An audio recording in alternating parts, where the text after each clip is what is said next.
오늘도 예배 나오신 성도님들 주님의 이름으로 환영하고 축복합니다. 함께 말씀의 은혜로 나누기를 소망합니다. 인간이 공포를 가장 잘 느끼는 높이가 바로 11m라고 합니다. 그래서 군대에서 유격 훈련을 한다거나 특전사 훈련 가운데 헬기 레펠 강화 훈련, 이 강화 훈련을 할 때에 내려오는 타워의 높이가 바로 11m라고 합니다. 저는 군대에 있어서 행정병이었기 때문에 이 훈련을 주로 경험해 보지는 않았지만은 아마 절대로 못 내려왔을 것 같습니다. 제가 높은 곳을 굉장히 무서워합니다. 그 서울에 있는 놀이동산에 있는 놀이기구 중에 자이로 드롭이라는 기구가 있습니다.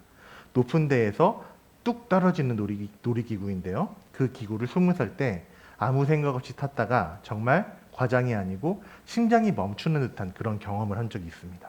너무 무서워서 소리도 못 내는 그런 경험을 한 후에 나한테 고소공포증이 있구나라는 것을 그때 비로소 느끼게 되었습니다. 그 이후로도 지금까지 밑이 보이는, 밑에가 뚫리는 계단이라든가 어떤 밑에가 보이는 그런 계단이나 바닥은 잘 걸어가지를 못합니다. 작년쯤에 다른 목사님들과 함께 한탄강 주상절리길을 다녀온 적이 있는데 너무 경치가 아름다운 곳이잖아요. 그런데도 불구하고 밑에가 뚫려 있는 그런 길들이 있더라고요. 그 길들 때문에 그 경치를 제대로 누리고 오지 못했던 그런 기억도 있습니다. 제가 높은 데에서 공포와 두려움을 느끼는 것처럼 우리 성도님들께서도 어떤 일에 대한 공포나 두려움이 있으실 것이라고 생각이 듭니다.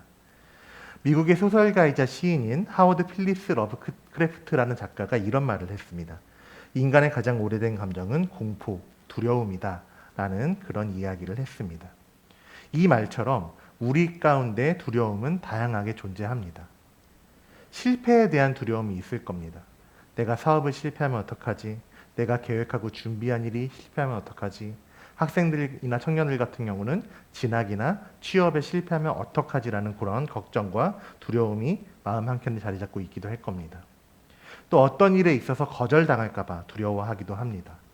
혹은 나를 향한 다른 사람들의 기대, 너는 이만큼 할 수 있어 라고 기대를 하고 있는데 내가 그 기대를 충족시키지 못하는 것에 대한 두려움도 분명히 있을 것입니다. 이렇게 우리는 다양한 순간, 다양한 곳에 우리 모두가 어쩌면 삶의 모든 순간에 두려움이 존재하고 있다고 말할 수도 있습니다. 그리고 그런 두려움, 그런 공포는 나를 멈칫하게, 머뭇거리게 만들어버립니다. 많은 사람들이 이야기를 합니다. 그 두려움을 이겨내야지만 다음으로 나아갈 수가 있다. 그 공포를 이겨내야지만 다음 단계로 나아갈 수 있다라고 이야기를 합니다.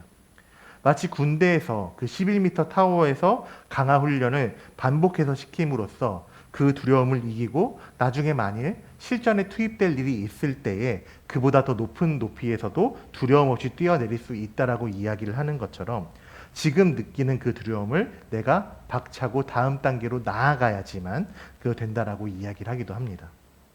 그렇지만 우리가 생각해 보기를 소망합니다. 우리의 삶 가운데 내 힘으로, 내 능력으로 그 두려움, 그 좌절을 이겨낼 수 있는 일이 과연 살아가면서 몇 개나 될까요? 설령 그렇게 내 힘으로 그 두려움과 공포를 깨트려내고 이겨내고 나온다고 쳐도 또 다른 걱정과 근심, 두려움이 나를 뒤덮기도 할 것입니다. 그리고 결국 그 두려움은 나를 머뭇거리게 하고 결국에는 나를 넘어뜨리게 만들어 버릴 것입니다. 우리가 기억해야 하는 것은 내 힘으로, 내 능력으로 그 두려움을 완전히 이겨낼 수는 없다라는 것입니다. 그리고 그 두려움은, 내가 이겨낼 수 없는 그 두려움은 나를 더욱 깊은 좌절로 끌고 들어가기도 합니다. 우리는 성경 안에서도 그런 인물들을 발견할 수가 있습니다. 성경 인물 중에서도 그렇게 두려움이 우리를 멈칫거리게 하고 머뭇거리게 하고 넘어뜨린 예시를 많이 볼 수가 있습니다. 그리고 그런 모습을 통해서 우리는 결국 깨닫게 됩니다. 인간이라는 존재가 결코 완벽하지 않다라는 것을, 이른바 인간의 한계에 대해서 발견하게 됩니다. 구약 성경에는 여러 명의 선지자가 등장을 하죠. 하지만 그 중에 대표적인 인물을 꼽으라면 많은 사람들이 엘리야를 꼽을 것입니다. 이 엘리야가 처음 등장하는 열왕기상 17장에서는 엘리야에 대해서 하나님의 사람이라는 호칭이 사르밧 과부를 통해서 불려지기 시작했습니다. 또한 열왕기상 18장에서는 엘리야에 대해서 여호와의 선지자다라고 이야기를 하기도 합니다. 이 두 가지 칭호, 하나님의 사람 그리고 여호와의 선지자라는 칭호는 엘리야라는 인물이 가지고 있는 중요한 역할을 설명해 주고 있습니다. 하나님께서 엘리야에게 주신 역할은 바로 여호와 하나님의 말씀을 가감없이 전하라는 자라는 것입니다. 당시의 이스라엘은 아합 왕의 잘못된 통치로 인해서 죄악이 온 땅에 만연했습니다. 오므리의 아들이 나합, 오므리의 뒤를 이어서 아들이 나합이 북이스라엘의 왕이 되었습니다. 이 아버지인 오므리 역시도 여호와 보시기에 악을 행한 자였다라고 성경은 기록하고 있는데, 아합은 그보다 더해서 성경에서 이렇게 이야기합니다. 그의 이전의 모든 사람보다 여호와 보시기에 악을 더욱 행하였다라고 기록할 정도로 이 아합은 악한 왕이었습니다. 아합 왕은 이방 여인인 우상을 섬기는 시돈이라는 나라의 왕의 딸인 이세벨과 결혼하면서 이세벨이 믿는 바알신을 섬겨 숭배하였습니다. 그리고 바알을 위한 제단을 쌓고 이방 신상 아세라상과 바알 신상을 만들어서 거기에 경배했습니다. 그의 아버지 오므리보다, 그의 이전 조상들보다 더욱더 악을 행한 왕이었으며, 여로보암의 죄, 마찬가지로 우상을 숭배하는 죄를 범했던 이 여로보암의 죄를 따라 행하는 것을 오히려 가볍게 여겼다라고 기록할 정도의 악한 왕이 바로 아합이었습니다. 왕이 이렇게 통치를 하니까 그 아래에 북이스라엘 백성들 역시도 우상을 숭배하는 일을 아무렇지 않게 여겼습니다. 이런 모습에 대해서 엘리야는 이렇게 백성들에 대해서 외치며 책망합니다. 열왕기상 18장 21절 말씀입니다. 엘리야가 모든 백성에게 가까이 나아가 이르되 너희가 어느 때까지 둘 사이에서 머뭇머뭇하려느냐. 엘리야가 이렇게 책망했다라는 것은 당시에 북이스라엘 백성들이 하나님만 믿거나 아니면 하나님을 버리고 우상만 믿거나 이렇게 하지 않고 속된 말로 양다리를 걸치고 있었다라는 것입니다. 당시에 북이스라엘 백성들은 하나님도 믿고 이방신도 믿는, 우상도 믿는 삶을 살고 있었습니다. 이것을 두고 혼합신앙이라고 이야기를 합니다. 하나님에 대해서 여러 신들 중에 하나 정도로 여겼기 때문에 이런 모습을 보인 것입니다. 하나님이 유일하신 하나님이 아니라 그저 여러 신들 중에 하나로 여길 정도로 당시의 북이스라엘은 타락하고 죄악이 만연했습니다. 하나님도 믿고 우상도 숭배하는 그것이 당시의 이스라엘의 모습, 이 잘못된 모습이었습니다. 그래서 엘리야는 당시 바알의 선지자 450명과 아스라의 선지자 400명, 즉 이방신의 선지자 850명과 엘리야 혼자 대결을 펼치게 됩니다. 당시에 이스라엘은 심한 가뭄으로 기근이 이어졌습니다. 그리고 아합 왕은 그 원인을 이스라엘 선지자들 때문이다라고 이야기를 했는데, 엘리야는 그것에 대해서 지적하면서 이 기근의 원인이 이스라엘의 우상 숭배의 죄 때문이라는 것을 보여주고, 그러면서 여호와 하나님만을 섬기고 여호와 하나님만이 유일한 하나님이시라는 것을 증명하려고 합니다. 그리고 이때 놀라운 일이 일어나게 됩니다. 바알의 선지자들이 아무리 바알의 이름을 부르며 뛰놀고 심지어 그들의 규례를 따라 스스로의 몸을 자해하면서까지 그렇게 신의 어떤 응답을 구했음에도 불구하고 응답하는 자나 돌아보는 자가 아무도 없었는데, 엘리야가 여호와의 이름을 의지하여 제단을 쌓고 제사를 드리자 그동안 아무런 반응도 없던 바알의 제단과는 달리 여호와의 제단에서 여호와의 불이 내리고 이어서 구름과 바람이 일어나서 큰 비가 내리는 역사가 일어나게 되었다라고 기록하고 있습니다. 이로 인해서 이스라엘의 가뭄이 그치게 되었습니다. 이 일을 통해서 엘리야는 증명해냈습니다. 여호와 하나님만이 유일한 하나님이시다. 여호와만이 참 하나님이시다라는 것을 증명해내게 되었습니다. 이 모습을 바라보고 있던 백성들, 그동안에는 하나님도 섬기고 우상도 섬기는 양다리를 걸쳤던 이스라엘 백성들이 그 모습을 보고 열왕기상 18장 39절에서 이렇게 고백합니다. 모든 백성이 보고 엎드려 말하되 여호와 그는 하나님이시로다. 여호와 그는 하나님이시로다. 엘리야는 이렇게 담대함으로 이방신의 선지자들과 대결하여서 여호와 하나님이 참 하나님이시오 유일하신 하나님이시라는 것을 선포하였습니다. 그런데 이렇게 담대했던 엘리야가 이어지는 열왕기상 19장에서는 갑자기 이런 담대함과는 정반대의 모습을 보여주고 있습니다. 열왕기상 19장 4절에서는 이렇게 엘리야가 이야기합니다. 자기 자신은 광야로 들어가 하룻길쯤 가서 한 노뎀나무 아래에 앉아서 자기가 죽기를 원하여 이르되 여호와여 넉넉하오니 지금 내 생명을 거두시옵소서. 나는 내 조상들보다 낫지 못하니이다 하고 이야기를 합니다. 그 담대했던 엘리야가 광야로 들어가서 로뎀나무 아래에 주저앉아서 차라리 자기를 죽여달라고, 차라리 죽는 것이 낫겠다면서 죽기를 원하면서 이렇게 이야기하는 것입니다. 대체 왜 이런 일이 일어났을까요? 그것은 엘리야의 기대대로 일이 이루어지지 않고 오히려 이세벨에게 협박을 당했기 때문이었습니다. 열왕기상 19장 1절에서는 이 엘리야와 이방 선지자들의 대결 이후에 아합 왕이 돌아가서 이세벨에게 엘리야가 행한 일들을 이야기를 합니다. 이때까지는 엘리야의 기대대로 일이 이루어졌을 것입니다. 이방 선지자들과 대결해서 승리하고 그들이 모두 죽게 되는 그 일을 통해서 엘리야가 기대한 것, 그것은 이제 아합과 이세벨이 돌이켜 회개하고 여호와 하나님을 섬기는 일이 일어날 것이다라는 기대를 하고 있었을 겁니다. 아합과 이세벨이 여호와 하나님을 섬김으로써 이제 온 이스라엘이 회개하고 돌아와 하나님께로 돌이키게 될 것이다라고 그것을 기대했을 것입니다. 그런데 열왕기상 19장 2절에서는 그 기대와는 정반대의 일이 일어납니다. 열왕기상 19장 2절에서는 이세벨이 이렇게 이야기합니다. 이세벨이 사신을 엘리야에게 보내어 이르되 내가 내일 이맘때에는 반드시 내 생명을 저 사람 중 한 사람의 생명과 같게 하리라.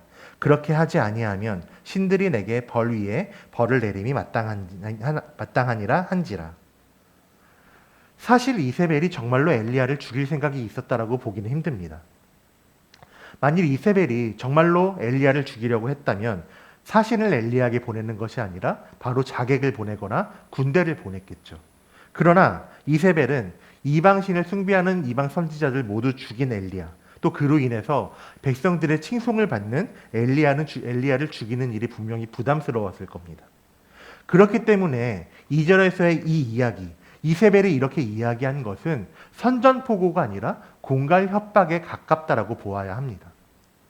이세벨 역시도 엘리야를 통해서 일어난 이 일들, 엘리야를 통해서 하나님이 하신 일들을 두려워했을 것입니다.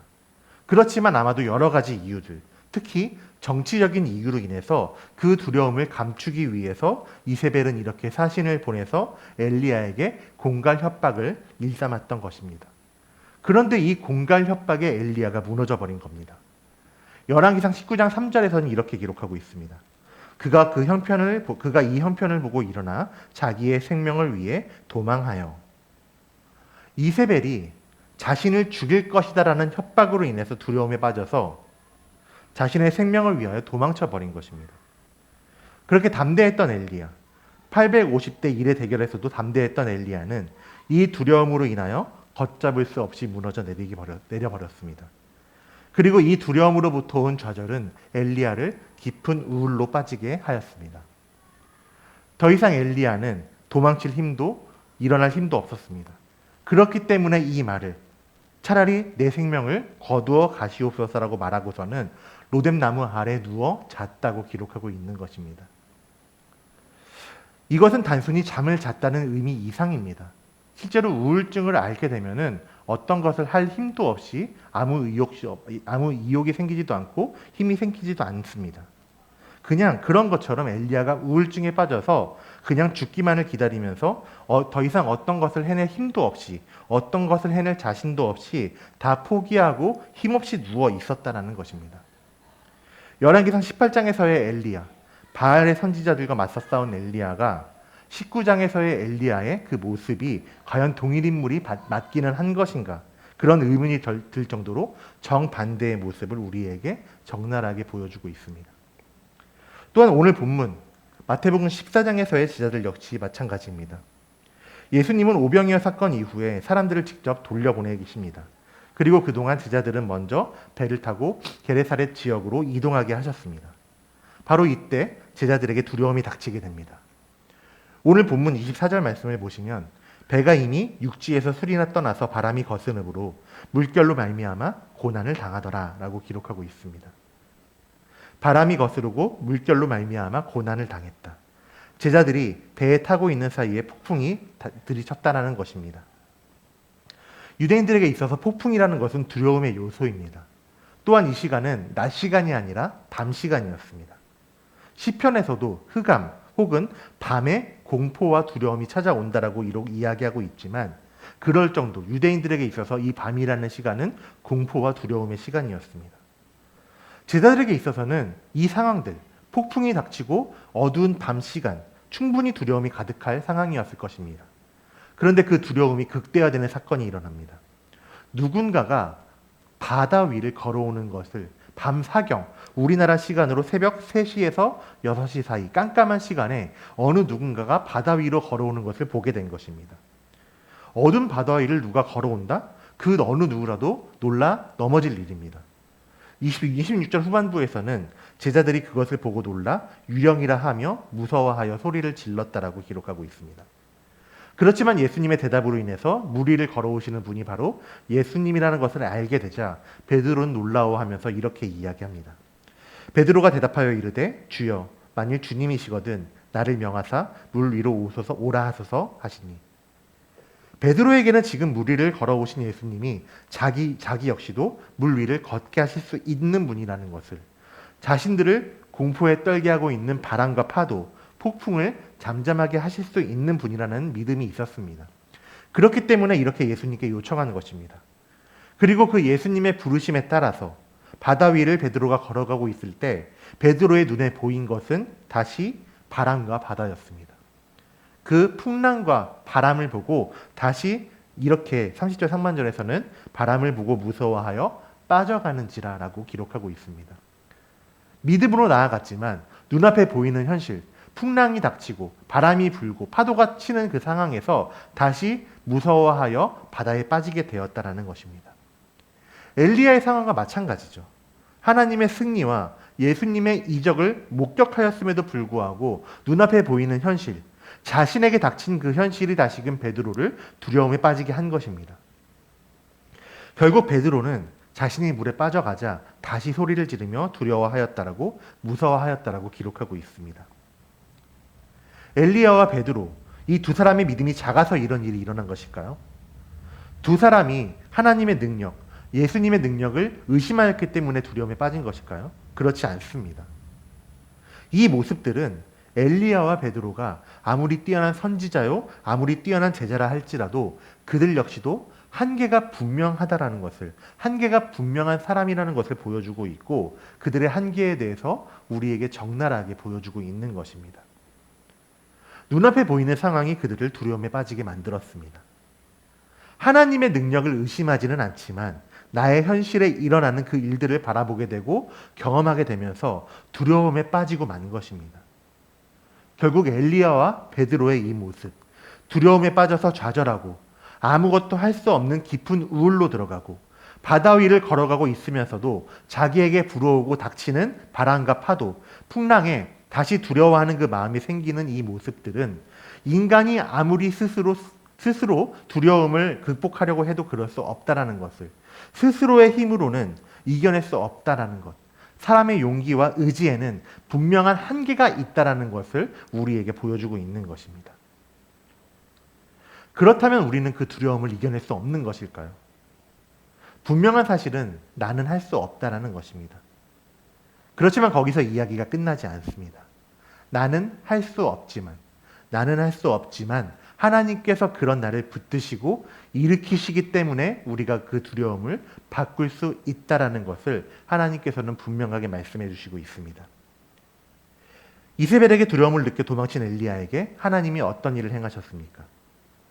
하나님은 두려움에 빠진 엘리야, 다 포기하고 죽기를 원하는 엘리야에게 네가 어떻게 그렇게 나약하냐, 그러고도 나의 말을 대언하는 선지자냐라고 책망하지 않으셨습니다. 하나님은 다 포기하고 로뎀나무 아래에 앉아서 포기한, 그냥 누워서 지쳐 쓰러져서 자고 있는 엘리야에게 천사를 보내십니다. 그리고 그를 어루만지시고 먹게 하십니다. 그 일을 한 번만 하시겠을까요? 성경에서는 그 일을 40주 40야를 반복했다라고 기록하고 있습니다. 이렇게 40주 40야, 40일을 반복해서 그를 돌보시면서 그에게 힘을 주시고 일으키게 하십니다. 그리고 지쳐 쓰러진 엘리야에게 하나님께서 직접 말씀하심으로써 힘과 용기를 주십니다.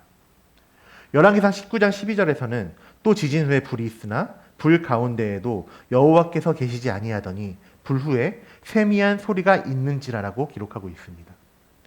이 말씀에서의 세미한 소리란 하나님께서 엘리야에게 직접 말씀하신다라는 것을 의미합니다. 즉 이 소리는 하나님의 계시를 의미하고 또 하나님의 부드러운 음성을 의미하고 있습니다. 엘리야는 이세벨의 협박으로 인한 두려움으로 인해서 이제 주의 선지자들이 다 자신 혼자 남았다라고 생각을 했습니다. 그렇지만 하나님께서 말씀하십니다. 이스라엘 가운데 7,000명을 남겨주시겠다라고 말씀하십니다.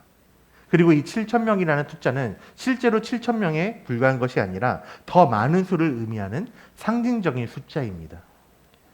바알에게 무릎을 꿇지 아니하고 다 바알에게 입맞추지 아니한 자, 즉 이스라엘 가운데 하나님을 경배하고 경외하는 많은 사람들을 남겨놓을 것을 하나님께서 말씀하신 것입니다. 이렇게 하나님께서는 두려움에 빠져 있고 자기 혼자 남았다라고 낭망에 있는 엘리야에게 이와 같이 직접 말씀하심으로써 낭망에 빠진 엘리야, 지쳐 쓰러진 엘리야, 두려움에 넘어진 엘리야를 직접 돌보시고 힘을 주시고 또 직접 말씀하심으로써 다시 엘리야를 일으키셨습니다. 마찬가지로 자신에게 불어오는 바람, 자신에게 닥치는 풍랑을 보고 두려워하면서 물에 빠지는 베드로에게 예수님께서 어떻게 행하셨습니까? 31절에서는 예수님께서 즉시 손을 내밀어 그를 붙잡으셨다라고 기록하고 있습니다. 이 손을 내밀어 붙잡으셨다. 이 모습은 하나님께서 애굽의 노예로 살던 이스라엘을 구원하실 때와 같은 표현이 사용되었습니다. 출애굽기에서 하나님께서 이스라엘 백성들을 노예 생활에서 건져내실 때 하나님께서 손을 내밀어 그들을 붙잡으셨다. 그 손을 펴심으로써 놀라운 일을 행하셨다라고 기록하고 있습니다. 애굽 땅에 어떤 이적들, 그 재앙이 일어난 것이 하나님께서 손을 펴서 일하시고 손을 내밀어 이스라엘 백성들을 구원하신 것이라는 것을 보여주는 것입니다. 마찬가지로 베드로에게 손을 내밀어 붙잡으신 예수님도 이렇게 두려움에 빠진 베드로를 그리고 제자들을 붙잡으심으로써 두려움에서 건져내십니다. 베드로를 비롯한 제자들은 예수님의 권능에 대해서 알고 있었습니다. 그렇지만 그 믿음이 완전하지는 않았죠. 그렇기 때문에 예수님께서는 31절 후반부에서 믿음이 작은 자여 왜 의심하였느냐라고 말씀하시고 있는 것입니다. 제자들의 믿음은 완전하지 않았기 때문에 두려움이 닥치면 넘어지기도 하지만 그 두려움을 해소시켜 주시는 예수님으로 인해서 완전하지 않은 믿음을 완전하게 완성하시는 예수님으로 인해서 그 두려움 가운데 빠져나오고 다시 물 위를 걸어서 배 위로 베드로가 오를 수 있었던 것입니다. 그리고 베드로가 예수님과 함께 배 위에 오를 때에 바람이 그치는 것을 보고 배 안에 있는 사람들이 진실로 하나님의 아들이로소이다라고 예수님을 고백하게 되었습니다. 인간의 두려움을 하나님의 권능으로 담대함으로 바꾸신 것입니다. 이와 같이 우리 하나님께서는 두려움에 빠져 있는 우리들, 두려움을 이겨내지 못하는 나에게 나 혼자의 힘으로 스스로의 능력으로 이겨내고 일어나라고 말씀하시는 것이 아니라 나에게 손을 내밀어 붙잡아 주심으로써 내 두려움을 담대함으로 바꾸어 주시는 하나님이십니다. 대부분의 두려움은 내가 이것을 스스로 해야 한다고 느낄 때, 이것을 혼자서 해야 한다고 여길 때 극대화됩니다. 나 혼자라고 느낄 때 두려움이 나를 지배하게 됩니다. 내가 실패하면 어쩌지? 내가 거절당하면 어떡하지? 나 혼자서 어떻게 살아가지? 그러나 하나님께서는 나의 그 두려움을 담대함으로 바꾸어 주십니다. 어떻게입니까?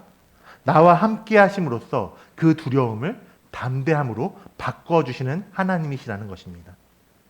하나님께서 두려움으로 인하여 좌절에 빠진 엘리야를 붙잡아 주시고 함께 하셨듯이 바람과 풍랑을 보고 물에 빠져 두려워하던 제자들과 베드로를 손을 내밀어 붙잡아 주시고 함께 걸어 올라오셨듯이 하나님께서는 우리에게도 똑같이 말씀하십니다. 너는 혼자가 아니야. 내가 너와 함께 있단다. 하나님께서는 우리에게 분명하게 말씀하십니다. 우리는 이 하나님, 나를 버려두지 아니하시고 나를 붙잡아 주시는 하나님으로 인해서 우리의 두려움을 담대함으로 바꾸어 나아갈 수 있게 되는 것입니다. 하나님이 함께 하시면 우리가 깨달을 때에, 그리고 그것을 우리의 삶을 통해서 경험하게 될 때에 우리는 담대하게 나아갈 수 있게 됩니다. 그 담대함의 대표적인 모델을 우리는 다윗을 통해서 발견할 수 있게 됩니다. 다윗 하면 가장 먼저 떠오르는 것이 어떤 거세요? 많은 것을 떠올리겠지만 일반적으로 다윗하면 떠오르는 것을 골리앗과의 싸움이 아닐까 생각을 합니다. 골리앗과 싸울 당시에 다윗은 칼과 갑옷으로 무장하고 나가지 않았습니다. 손에는 양을 치던 막대기를 가지고 또 다른 손에는 물가에서 매끄러운 돈 5개를 골라서 그것을 가지고 나와서 거인인 골리앗과 맞서 싸웠습니다. 다윗은 대체 무슨 근거로 이렇게 이 싸움을 나갈 수 있었던 것일까요? 사무엘상 17장 45절에서 우리는 다윗의 행동의 근거를 찾을 수 있습니다. 다윗이 블레셋 사람에게 이르되 너는 칼과 창과 단창으로 내게 나아오거니와 나는 만군의 여호와의 이름 곧 내가 모욕하는 이스라엘 군대의 하나님의 이름으로 내게 나아가노라. 이렇게 말씀하고 있습니다. 사울 왕은 비롯한 모든 이스라엘 군대가 골리앗의 모습을 보고 두려워서 나가지 못했습니다. 그렇지만 다윗은 하나님께서 자신과 함께 하심을 확신하였고 하나님의 이름으로 나아갔기 때문에 그 모든 사람이 두려워할 때에도 담대하게 나아갈 수 있었던 것입니다. 그것은 다윗의 용기가 아니었습니다. 하나님께서 다윗과 함께 하신다, 자신과 함께 하신다라는 확신으로 나아간 것입니다. 그렇게 하나님은 이 소년 다윗으로 인해서 소년 다윗으로 골리앗이라는 거인을 물리치게 하는 놀라운 일을 이루셨습니다. 그렇게 일하시는 하나님, 그렇게 함께 하시는 하나님이 우리의 삶 역시도 두려움에서 담대함으로 반드시 변화시켜 주십니다. 내가 담대하게 살아갈 수 있는 것, 내가 두려움을 이겨내는 것은 내 힘으로 이겨내는 것이 절대로 아닙니다. 하나님께서 나를 엘리야처럼, 베드로처럼, 다윗처럼 붙들어 주신다라는 믿음으로 이겨내는 것입니다. 이 믿음은 맹목적인 것이 아닙니다. 이것을 우리는 우리의 삶 가운데 발견할 수 있습니다. 내가 다른 곳을 바라볼 때에도 나를 포기하지 아니하시고 나와 함께 하시는 하나님, 나를 지켜주시는 하나님을 삶에서 발견하게 될 때에 우리는 그 하나님의 은혜로 인하여 담대하게 살아갈 수 있게 되는 것입니다. 지금도 우리를 포기하지 않으시는 하나님, 나의 모든 순간에 나와 함께 하시는 하나님을 발견하시는 은혜가 가득하시기를 주님의 이름으로 축원드립니다.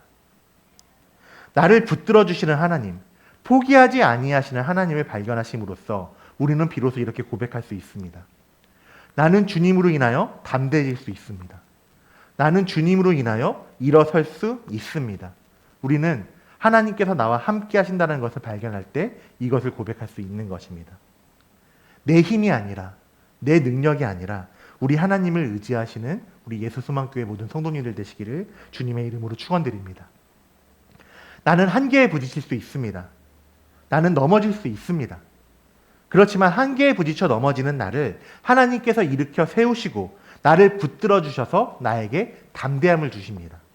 나의 두려움을 담대함으로 바꾸시는 하나님, 나의 한숨을 찬양으로 바꾸시는 그 하나님을 발견하시는 놀라운 은혜가 가득하시기를 우리 주님의 이름으로 축복하고 소망합니다.